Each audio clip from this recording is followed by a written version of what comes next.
Hi, today we're very pleased to be interviewing Karen Clark, who is a state legislator, an elected representative in the House in the state of Minnesota, where she has served for 21 years now, since 1980. She has a long tenure as a woman state legislator. In addition to her long and distinguished career in the Minnesota House, she is also a pioneer and a pathbreaker as the longest serving open lesbian or gay legislator in the nation, in the entire country. Karen Clark has championed an agenda of economic and social justice issues over her long career in the state legislature. I think of Karen Clark's people as workers, battered women, children, youth, American Indians, renters, laborers. It's a long list of people, some of them in dire need, in other cases some in lesser need, but in need of help from her. And it occurs to me as I think about your career and look over the materials that you're somebody whose profile has, or whose portrait has a word under it that says justice. Mm-hmm. It seems to me that justice is a kind of identity for you as well as an agenda. It seems to be a central organizing concept and passion in your life. And I wonder if that feels comfortable, or oh, yes, you like that. Very much so, yes. I really identify with that. I think it's part of my heritage as a kid who grew up on a farm in rural Minnesota. My parents were sharecroppers, and very early on I learned about economic justice. I didn't know those words, but I knew something about who was running the show economically and why our family was struggling so hard, and learned about standing up and fighting for what we needed. It's interesting that you say that, because we had noted, both Mary and I, in your biography, that you grew up on a farm and in Minnesota, and had asked the question of ourselves, well, how do you get from a farming background, a life on a family farm, because I didn't know they were sharecroppers, but how do you get from that to an urban district and a life championing what we associate as urban issues, although they're not urban issues. All of them are not urban issues, sure. So it really is the roots on the farm that brought you to these issues. Talk a little bit more about your family and your family history.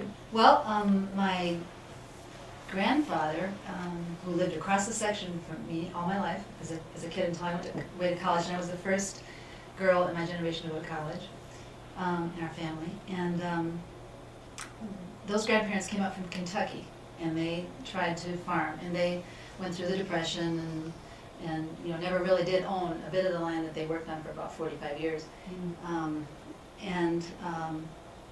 My parents instilled in me at a very early age, you need to get an education, have a better life than we have, and then you can help take care of us when we're older. Not a bad one. And so education was a huge value in our family.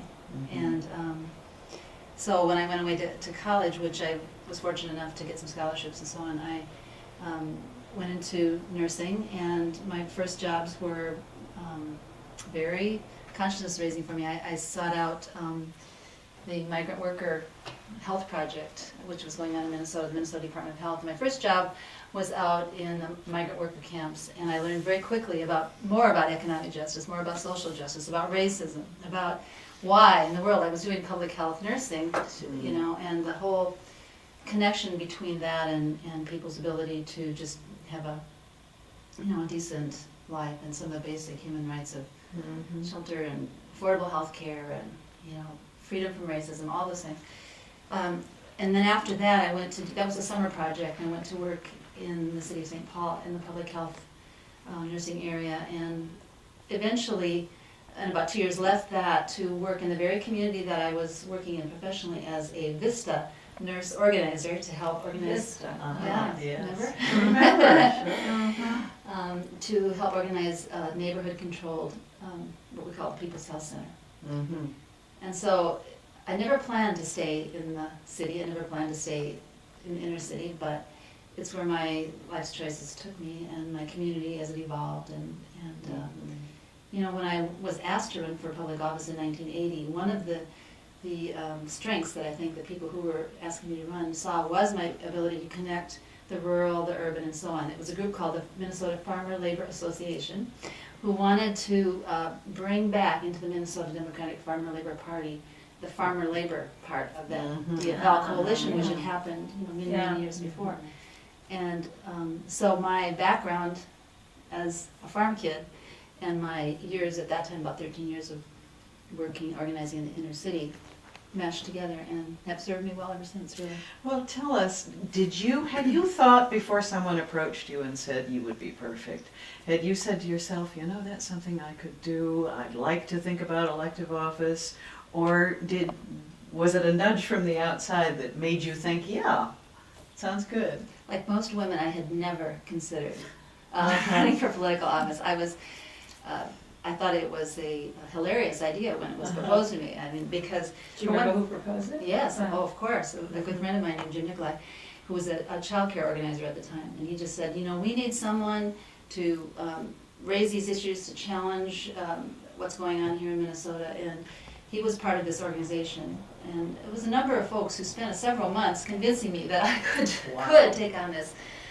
What were your concerns at the time when you were confronted with the idea? Like most women, I thought, I have to know it all ahead of time, you know. Okay, How can I do this? I mean, and actually, I just said, eventually, I will do this if you will come with me. I said this to the coalition of people that recruited me. And actually, a friend of mine made a videotape called Stay With Me, which really documents how, from the very beginning, I was able to be clear about the fact that I needed, you know, this grassroots base. And that way I didn't need to know it all. And, you know, we learned together, and it's just, you know, that's what's made it fun. Oh, that's And great. it's been a great way to work. That's actually, you were just talking before we began this conversation about a recent experience of illness and what pulled you through. And while that's not part of the interview, we won't ask you to do that, but it just, as I think about themes in your life, one of the things you said was that you went to see doctors and you got through this illness with groups of 5 or 6 people with you all That's the right. time. And now you're describing getting into the legislature that way. And That's it right. sounds as if your life has been you and a circle of close people moving with you together and supporting each other. Well, it's absolutely true. You know, starting with my own family, who, fortunately, most of them are still with me. My mother just celebrated her 80th birthday, and my dad's 85th birthday. But dear friends, lifelong friends, who have just been there in every way possible. That's right. And Do you have siblings too? or- yes, yeah, I have a sister and 2 brothers. At the time you declared, were you already an out lesbian? How did that issue play in your decision? Was it there from the beginning? Yes, absolutely. It was. I had been involved. My evolution, political evolution, I suppose, was, you know, somewhat as I described as a nurse, you know, learning certain things about community involvement and community empowerment. But also, I was very involved in the anti-war movements, and actually in college in the civil rights movement. Any self-respecting woman, I have to say feminist, who was involved in the anti-war movement eventually got into feminism. You know? And then any self-respecting lesbian in the feminist movement eventually got into more lesbian rights organizations. And so I was very active in something called the Lesbian Feminist Organizing Committee, which sought to organize lesbians throughout the state of Minnesota to find each other and to get active politically. It was blatantly political in the sense of, we're going to try to see what kind of power base we can build to meet some of our needs.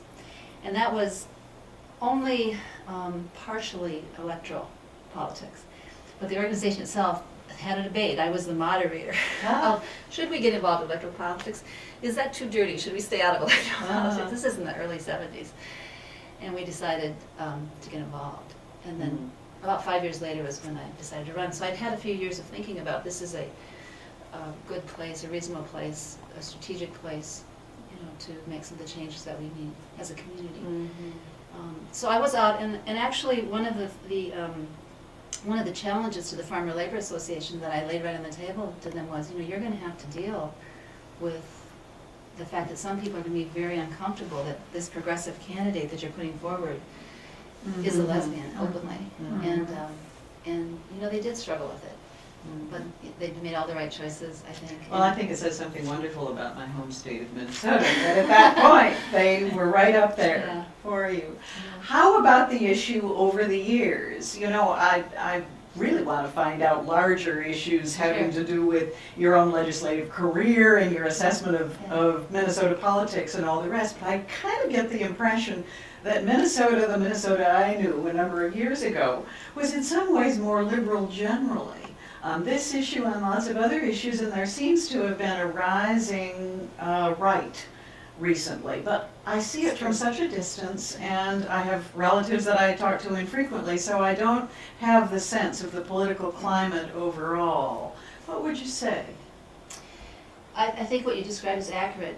Minnesota has a very strong progressive tradition. You know, the Democratic Farmer Labor Party, the only Democratic Party that has farmer labor in its title and therefore in its roots, really came out of, you know, populist kind of organizing that was happening, progressive organizing that was happening back in the 20s and 30s, dealing with some of the economic injustices of the time. And then when the Farmer Labor Party was formed, there continued, and I think there was the coming together of some of those more progressive elements, and they've been preserved in some ways through the years. However, you know, even my own history shows that there were, you know, some challenges to try to keep those roots alive. Koya Knudsen was the woman who was elected to the U.S. House of Representatives, the first one from Minnesota, and it wasn't until this past year, the last election, I should say, that we were able to elect our second woman representative, Representative Betty McCollum. All those years in between, Minnesota wasn't doing very well in terms of sending any women to national office. And I'd say the rise of the right that you're alluding to was certainly a part of that, but I think there's always been that tension in Minnesota. And in recent years, most of the right-wing activity has been within the Republican Party. Unfortunately, there are many fine Republican women who decry that. But you know, we have all the kinds of challenges that every other state does with attempts to roll back the victories that women and people of color, low-income people have made. And we've passed some laws that I'm not too proud of in recent years. You know, our own welfare reform law is not very helpful to women, for example, families that are struggling. But we've been knocking little holes in that wall and trying to open up more opportunities. And there's, you know, the struggles with immigrants and refugees that are being experienced, I think, all over the nation in terms of preserving their opportunities. Minnesota, when you come back and visit, you'll see is a much more diverse place than it used to be. My own district has the largest Somali population, I believe, in the country. How large a group? Well, the numbers vary, anywhere from 40 to 60,000 is what they say throughout the state. And in my own district, well, it's hard to know exactly what the count would be. The district has about 32,000 people in it. And you know, there are a number of public high-rises that have about 70% of the people in the high-rises being Somali refugees who've come, you know, seeking freedom and opportunity. So is the diversity more concentrated or most exclusively in the Minneapolis-St. Paul area, or has the whole state become more diverse? That's what's wonderful, the whole state. And part of it is economic opportunity. And the lack of affordable housing, which is one of my big bandwagon issues. But people, actually, Somali families have picked up and left Minneapolis to go live in, you know, Worthington, Minnesota, or Wilmer, Minnesota, because they can find a house that's big enough for their family, they can find a job. That's true. That's also been true with the Hmong community that about 20 years ago came and did the same thing. So throughout Minnesota, we have these regional areas where now you can walk into the grocery store and hear 2 or 3 different languages. It's not just the inner city. Yeah. It's very beautiful in a way what's happening. You know, you mentioned Koya Knudsen, and it makes me realize that there is in Minnesota, of course this is true in other states as well, but I think in several states in the country, very interesting, noteworthy history of women in politics. And of course that was, the Koya Knudsen story that was the bad story, right? That was the story of how she went to Washington and then some opponent used an estrangement with her husband, right? The famous letter, Koya come home, and her husband, who was a practicing alcoholic at that time. I see. Really was, I think, manipulated, and it turns out that our own party was part of it. There's a fabulous video that documents all of that. So she was really betrayed, and It was a denied. headline, right? Oh, Koya come home, yes, and that's what yes. helped to defeat her in Oh, the it- re-election campaign. it was the source of her defeat. Yeah, and then I think you had a, was it only Muriel Humphrey in the Senate? It was for a brief time. She Right. was appointed to fill her husband's. That's correct, yeah. seat, yeah. So it's true that it's a sparse history, but in recent times, since the early 1970s, well, you moved into it in the later 1970s and 1980 into 1980, office. yeah. But I remember from the early days of the women's political movement, I mean, Arvon Fraser was Yes. a very important Yes. part of that, and then, of course, Joan Breaux and Right. some other women, Marlene Johnson, other women in Minnesota. So is there a women's political community there? Is that still active, and does that make a difference for helping to open the gates to other women? Yes, there's definitely a women's political movement, both party-based and then certainly community-based. And they are somewhat distinct, but we have a women's campaign funds, several organizations that provide campaign fund on an early basis to women in Minnesota, bipartisan and partisan as well. And, you know, there are, I think, women who we've really committed ourselves to recruiting more women to run for office. You know, I happen to teach a class called Women and the Electoral Process. And my first class, I start out with the announcement that in addition to all the other topics we're going to cover, I want to make sure that everyone knows in that class that they are being invited to consider what I never was invited to consider at their age, which is to consider political office and to run for office. And actually, 2 years ago, one of the young women took me up on it, and she ran for Minnesota House of Representatives, challenged an entrenched incumbent, and really made a fabulous showing with very little support, except from the women's political caucuses. The regular party folks didn't take her very seriously. She did so well that now she will be backed by the party. And I think she might win. What's the attitude among your students? You have this one example. Yeah. I take it that they haven't in droves left their lives and decided to follow a political path. Yeah. What are you finding? This woman is actually a single mom, a little bit older than some of the other students in the class, so I think she was more ready, and she knew why she needed some political change and leadership. The younger students are very enthusiastic and interested in supporting women candidates. Several of them are getting involved in, we have 2 women running for governor in Minnesota right now. One of them is announcing this today. I'm missing her announcement. But they're interested in supporting those candidates. They have many questions. By the end of the class, I should say, they don't necessarily start out there, but by the end of the 15 weeks we spend together, they know how they can get involved, and some of them choose to get very active. So, there are certainly students who start out being quite skeptical. You know, like, as I was when I was a young woman. Why would I want to get involved in the electoral process? The changes need to be in the community. You know, I was very alienated from the process, as were most anti-war young people of the time. You know, we really saw ourselves on the outside, and to take responsibility to go inside and make those changes was quite a leap. Well, now, since you've been a member of the legislature, I understand from the literature that the Center for American Women in Politics puts out, the women in the legislature have gone from about 9% to about 29%. In fact, at one point, they were even a little higher than they are right now. Can you talk to us a bit about how you perceive the influence of that change, how you feel as a legislator in making things happen, how helpful that's been, and then more generally, what kinds of changes you've observed over that period? You're a veteran legislator, you've seen a lot of things happen. How would you assess that whole period? So the first question is, what difference have the women made? Have the women made? Okay.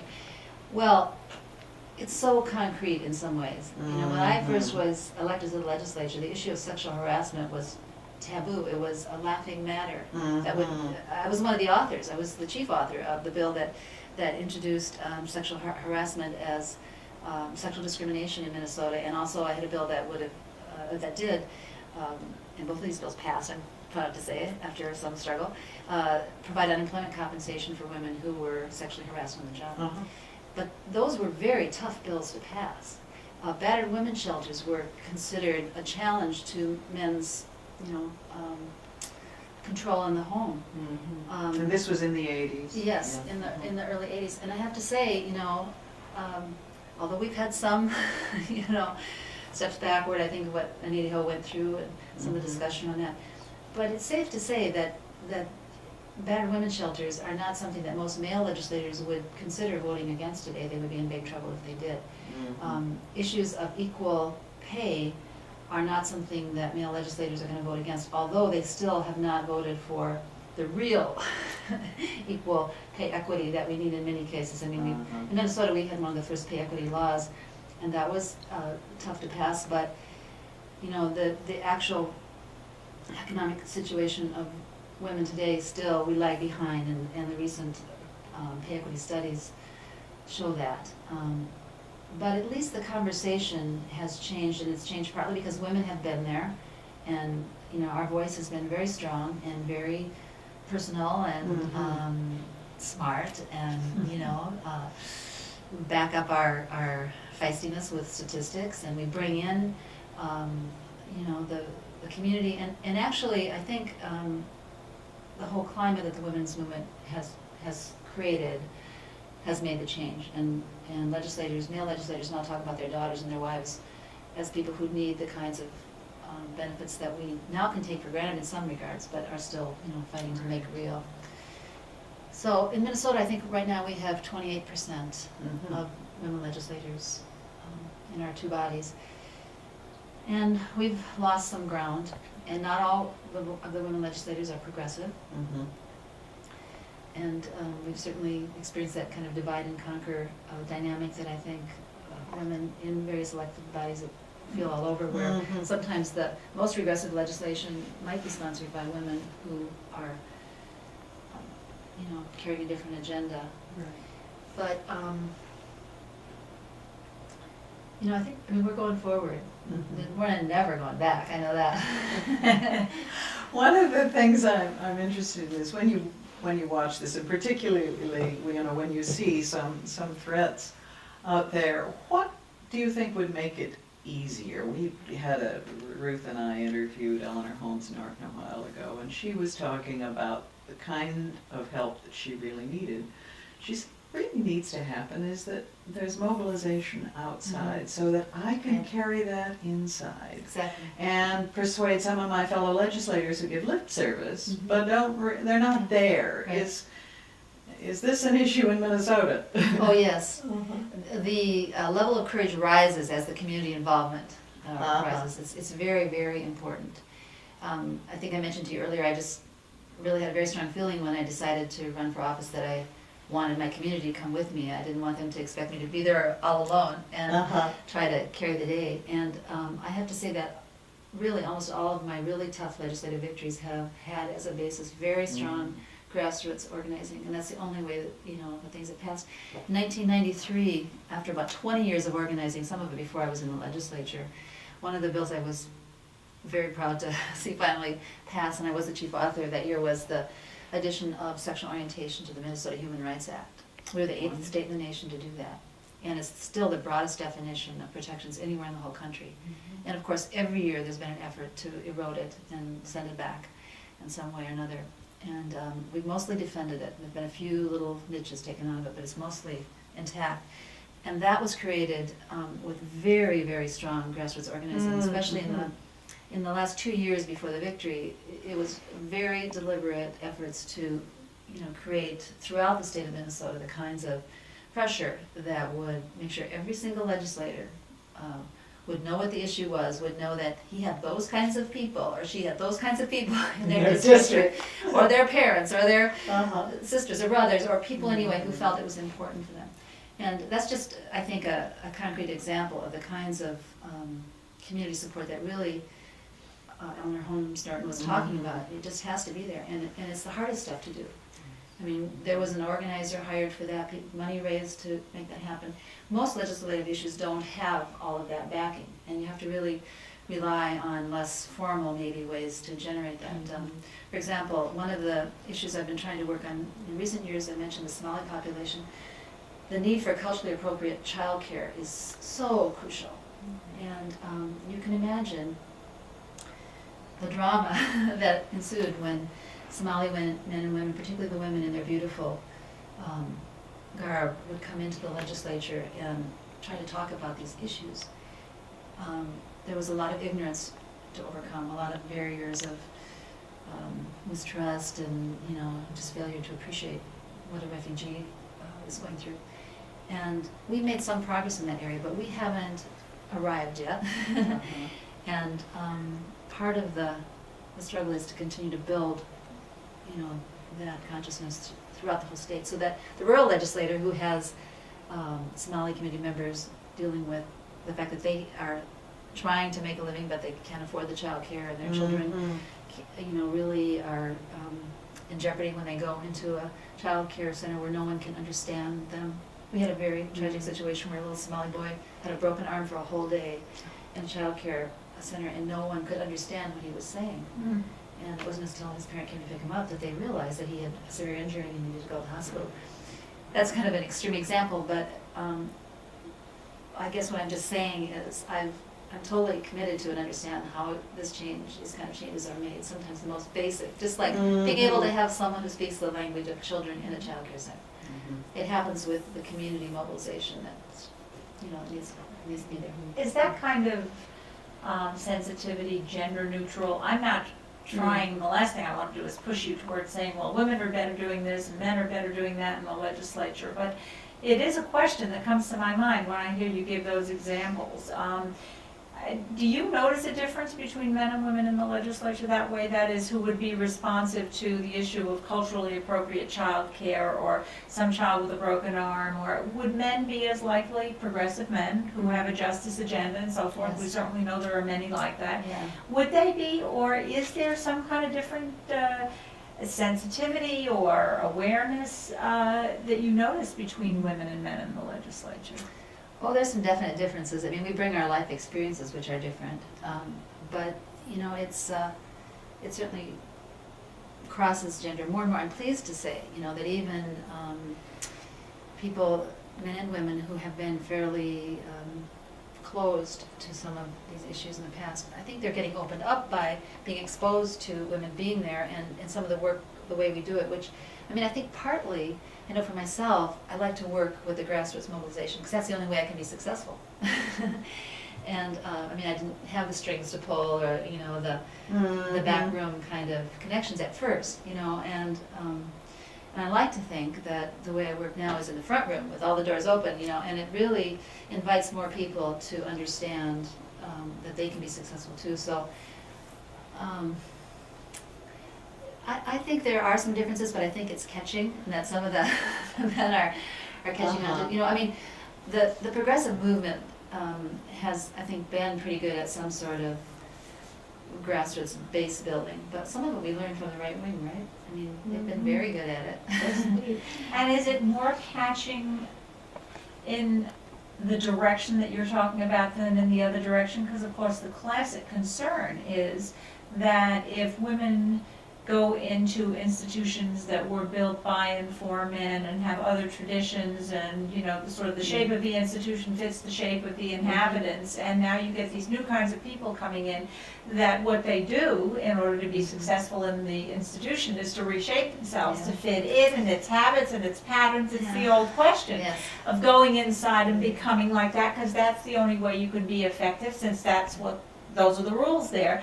Now, you're describing it the other way around. You're saying women are coming in and they have different experiences and different perspectives, and men are catching this. Are they catching it? Are they catching it more than women are catching what it is that the institution was built on by men? You know, it's a constantly changing challenge and dynamic, I'd say. I don't know that there's a single answer to your question, because I've been there long enough now to see that the momentum kind of goes one way, and then something happens, like maybe, for example, in the House of Representatives of Minnesota, the Republican Party took over, and oh boy, I feel like we've really slipped back.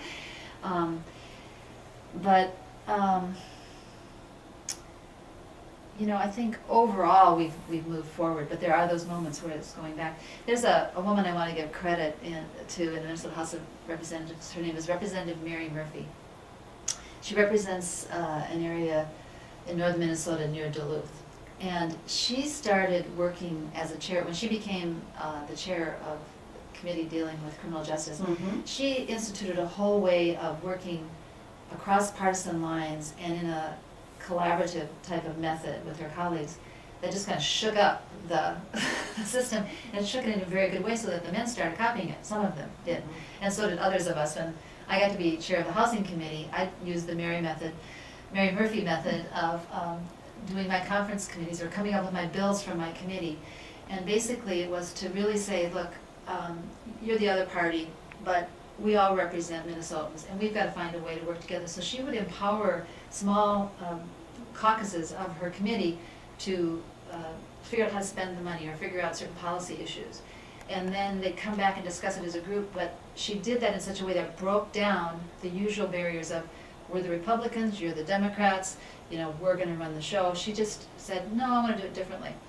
And, some of the theory that has been written about women as legislators doing things differently is so true in her situation. And now that method, I'd have to say, was kind of in vogue in Minnesota for a number of years. I think it's slipped back a little bit. And of course there's certain chairs who've never ever adopted that method. But I'm looking forward to, should we take over the Minnesota House again, being able to go back.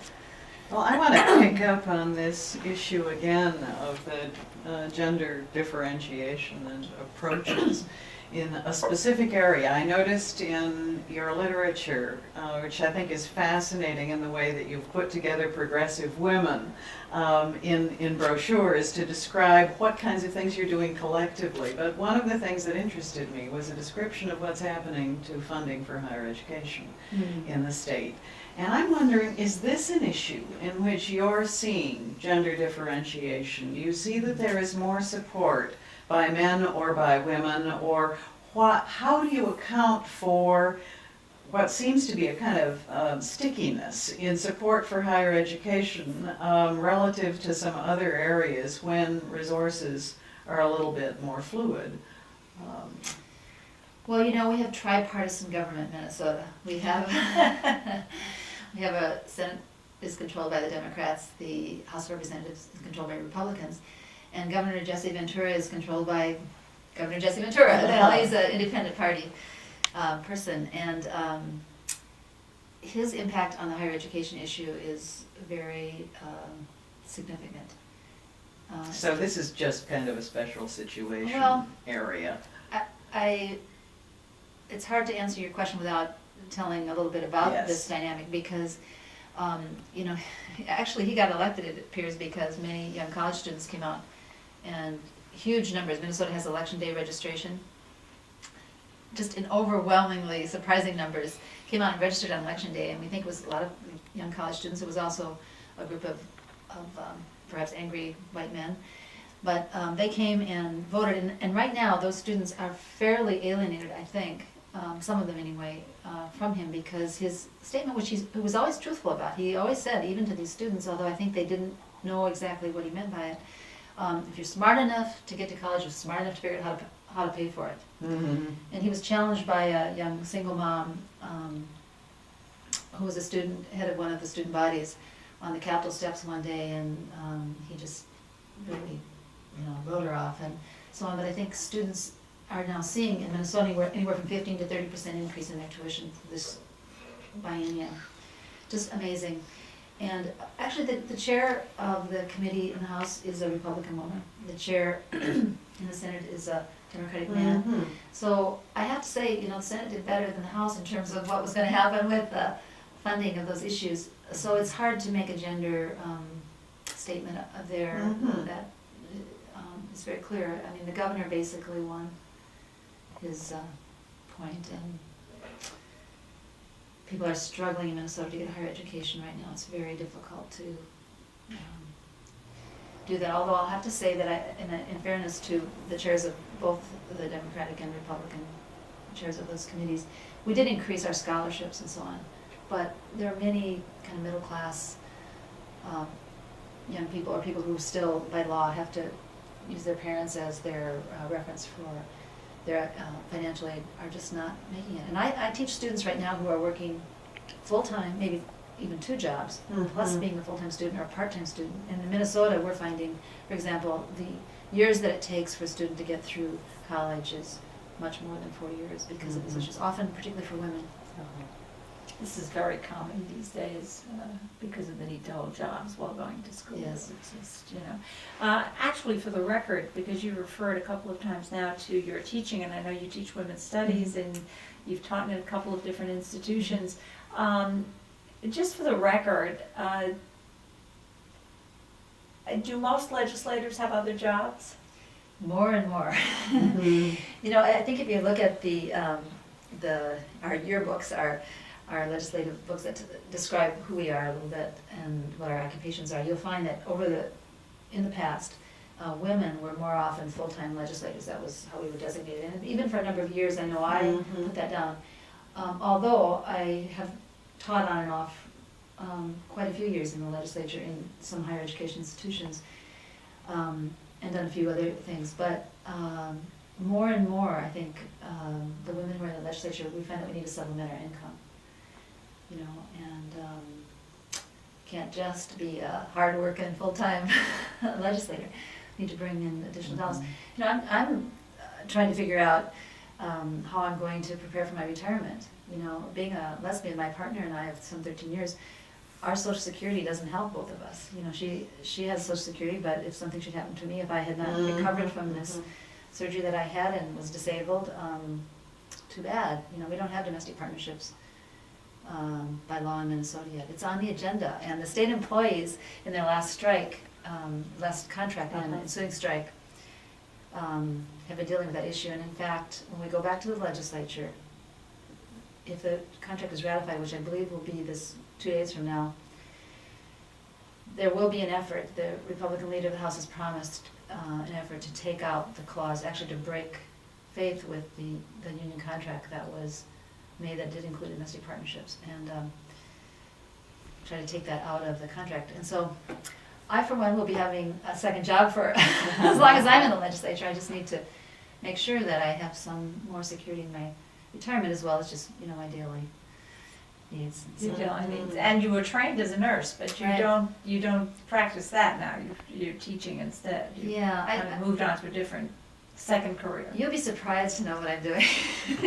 What does that mean? Well, in addition you're to teaching, you're legislating. Yeah, but my partner and I and a couple of other women were able to get some land about an hour north of Minneapolis. And now one of the things that I put down on my resume, you probably see it in there, is that I'm an organic orchard farmer. I saw that. I did too. And so I've been learning about that. We got certified organically about 4 years ago. And actually, I decided to do a very interesting project that spun off of that, which is actually 2 projects. One is I went to our local environmental community organization and said, I'm doing this organic orcharding. I bring these beautiful apples into our inner city co-ops and actually to a rural co-op. But the people I represent can't afford to buy these apples. I have an idea about how that could change. So I started this project with them. Right now I'm just a volunteer director. This isn't a paid position yet, although I'm hoping to get some funding. And we started this project called the Backyard Organic Apple Orchard Project, where I, along with volunteers from an AmeriCorps group, go around and plant apple trees in the backyards of families who have children with lead poisoning, or youth groups that are involved in some environmental justice work. And they learn then to grow their own apple trees organically. Wonderful. So I'm teaching them what I've learned. And my public health nursing is right back in there. That's great. They need good nutrition. They need to have some control over their own food. It's a food security issue in a way. The way they talk about it at the federal level, it's an economic justice issue. It puts my life together, so I get to, also on the weekends and times when I'm going out to the orchard, I can bring some of that back into the community. And then the other thing we want to do is start a center that we've called the Center for Women, Environment, and Political Ecology. And one of the things that I want to do there, and that the other people involved who are women, is to look at some of the disparity in the research, the legislation and so on that women experience when we talk about health issues and impact of environment, and try to see if we can create a place, kind of like a retreat place for people to come and be actually a little think tank and look at these issues. And so I could learn from you what you, I mean, your think tank roles, how to do all that. But that's terrific. You know, it's so interesting to me because it's all of the different things. There are many different things, but it's really life of a piece. It's a very integrated life. It's a very organic life.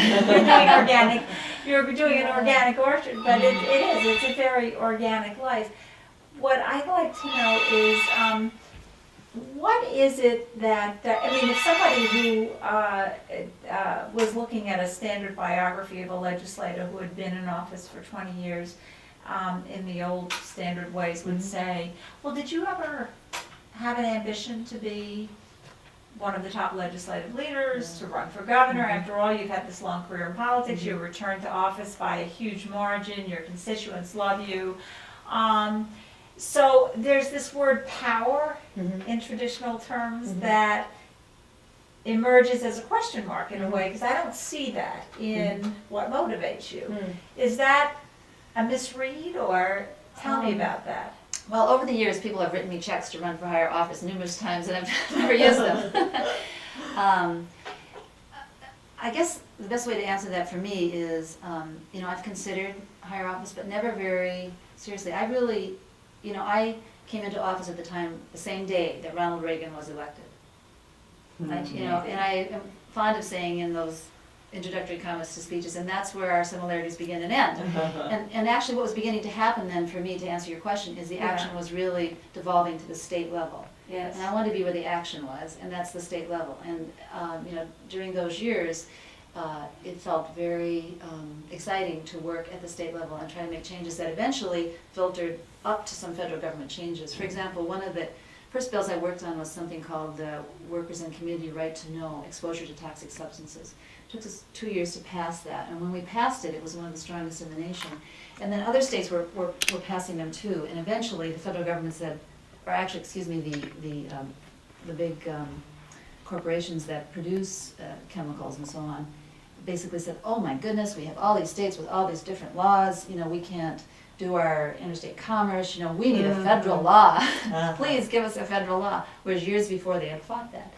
So my experience was, on the local level, we could impact national policy by creating this. And I have to say that the Center for American Women in Politics and other groups that have brought women together to share ideas, I mean, this is one of the most exciting conferences, because I will go home with, you know, examples of legislation that I can try to do in Minnesota. And, you know, there's been several other organizations as well, but this is one of the best, where, you know, we create the momentum at the state level that then impacts nationally. So I've liked being at the state level rather than the national level, even though I've been solicited a few times to run. But I have a wonderful senator who's my counterpart in Minnesota, so there's not really been a door to run for Senate, although I'd have to argue the Senate isn't necessarily higher office than the House.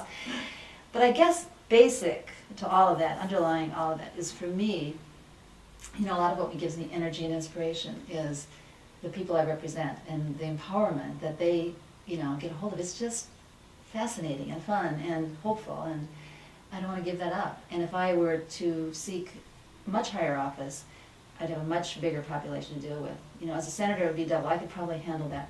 But as a U.S. congressman, it would be many times that, or a senator. And I just, what gives me energy, I guess, and keeps me going, is when I can help spread out that sense of empowerment. So, and I don't know if that's a gendered issue, but I think that women tend to, we're socialized to, and seem to, in our hearts, get our motivation, I think, more that way.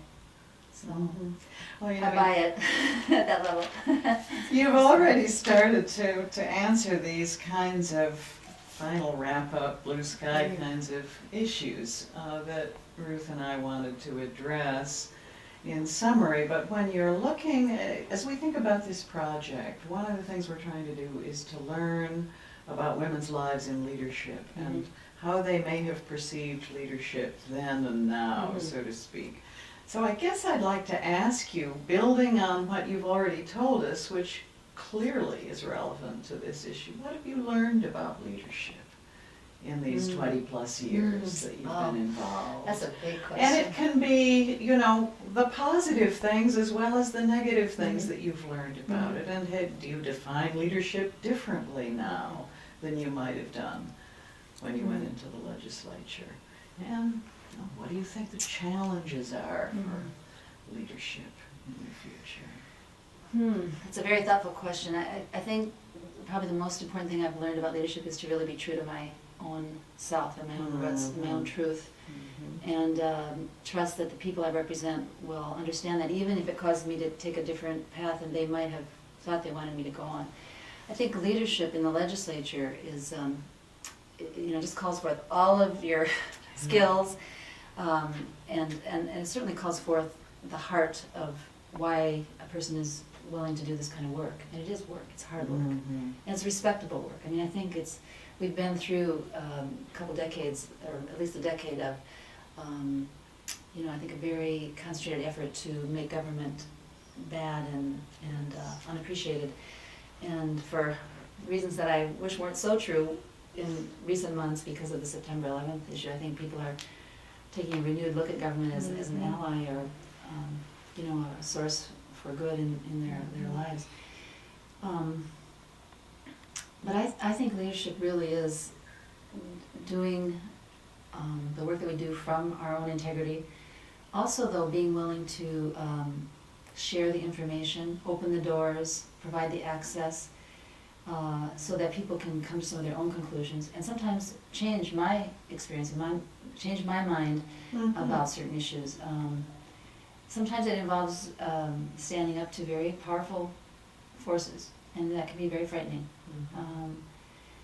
And there's nothing like prevailing in those situations when you have stood up.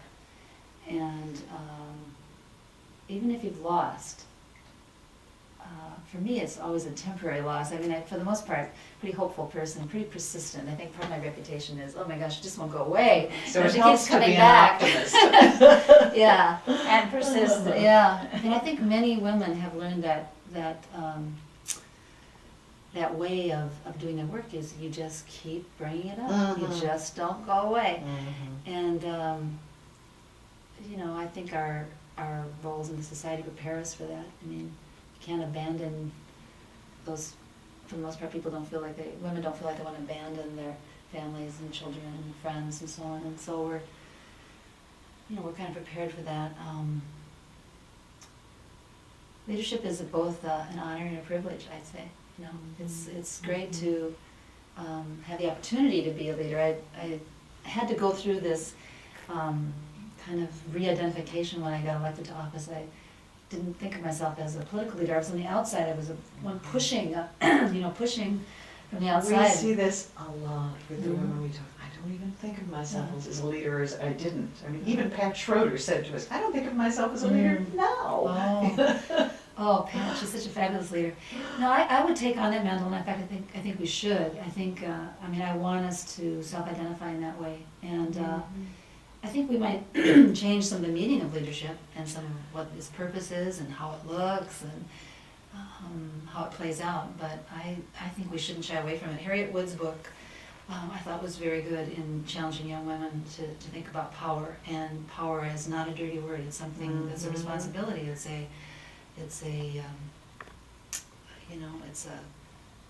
way to be in the world that's very important, and especially if you're a person who, does seek justice.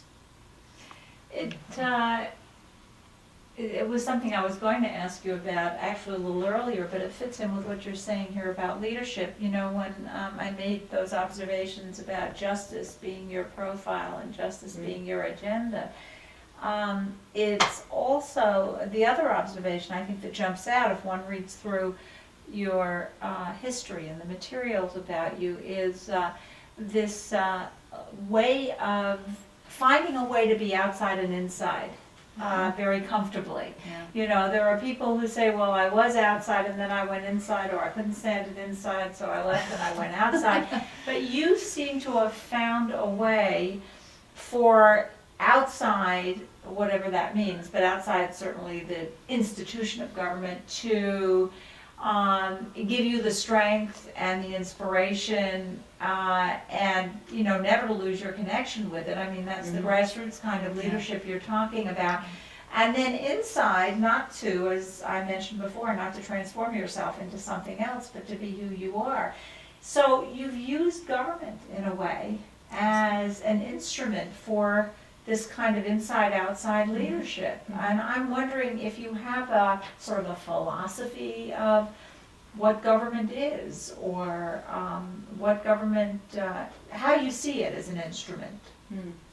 Well, I like to remind a lot of my young students who are cynical at times that we have a democracy still in this country, and it's mostly intact. I think there are incredible challenges to it. I'm really worried, actually, right now about some of the civil liberties challenges that may come out of the September 11th situation, where, you know, the police powers increase and so on. I think it needs to be done just with a lot of caution and a lot of eyes open, and I'm thankful for the people who are challenging some of the, you know, some of the decisions that are being made, and I'm some part of that myself. But you know, I think, I mean, I believe the government is basically the people, but it's never done that way, and it can be lost, and we can go backwards. And I think you know, coming out as a lesbian, it gives me a lot of practice of being inside and outside. You know, how do you deal with some of the barriers? You know, I mean, it's coming out as a constant. You know, and it's different in many situations. So I think I'm hopeful that government can be way beyond what the founding fathers thought. The founding mothers' voice we don't know too much about in some regards, but way beyond that. And I think government can be an incredible force for good, and it can also be, you know, the way that great evil is perpetrated. And I really try to raise those possibilities in myself when I'm thinking about these issues. I have to do it on the floor. I mean, I know when we go back into the legislative session in February of 2002, there will be a lot of preoccupation with the anti-terrorism kind of things that happened. And I think the challenge will be for some of us who believe in democracy and believe that it's both fragile and stable. I mean, that it can be stable, but that it is also fragile. And to make sure that the priorities that we are talking about funding, in Minnesota will now have a deficit. We had almost a $2 billion surplus the last time we were in session. We, in my opinion, squandered a great deal of it in unfair tax breaks. Little couple $100 here and there in my constituents' pockets, but then they don't have affordable childcare, and they can't afford to go to college, and they don't have the job training they need, and they certainly don't have affordable housing. So we're going to be struggling with economic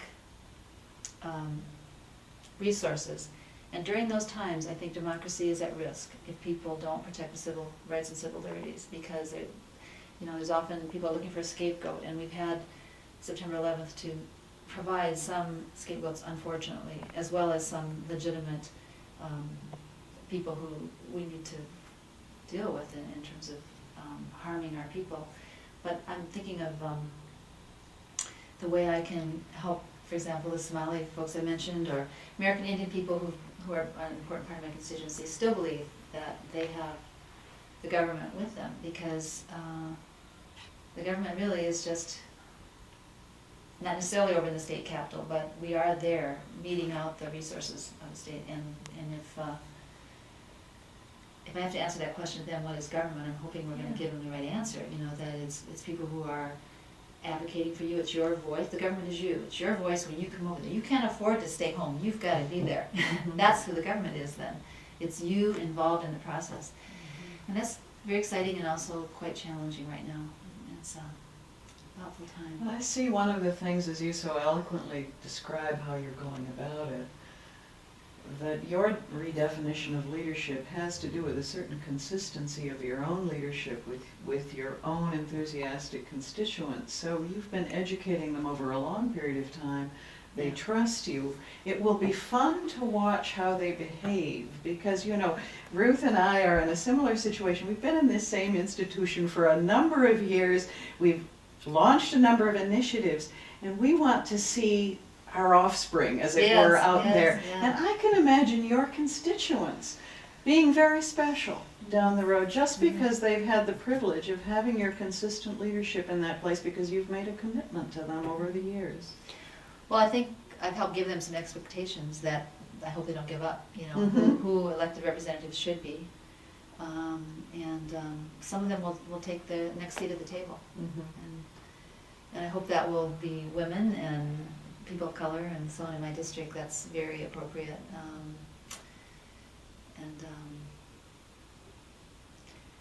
I don't know, it will be interesting to hang around a few more years and see what happens.